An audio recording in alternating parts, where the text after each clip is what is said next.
रावजों सोंखारिबाय मा सियाल गोथां बेलाय फाग्ला सियाल गोथां खायो नामा माखौबा सियाल गोथां नों आंथ' खोनाफेराखै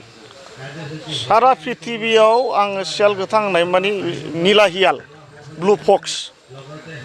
बिटिसिआव दंबा बिथाङा प्रिजार्भ खालामनानै दोनथों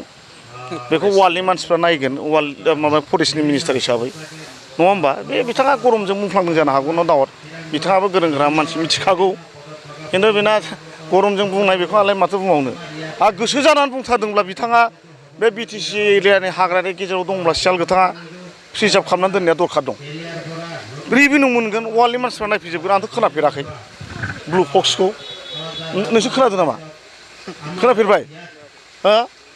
बबा फाग्ला बाला सियाल गोथां थाबाय बानांगौ दे ओरैनो बुंदों बे गरमजों बुंफ्लांदों जेबो नङा बिजेपिखौहाय हाग्रा ओनसोलखौ दंस' खालामनो नागिरदोंबो होनना बुंदों नोंथाङा मा बुंगोन बेथ' बे गरमजों बुंनाय बिजेपियाथ' माब्लाबाबो हाग्रा दंस' खालामा फरेस्टखौ प्रिजार्भसो खालामो आसाम सरकार भारत सरकार स्ट्रंनिफ्राय स्ट्रंसो जोङो बिराद बिफांसो गायो मारै फोजोबनो जोंथ' फोजोबनायनि लामायाव जों बिजेपि खालामाखै जोङो डेभेलपमेन्ट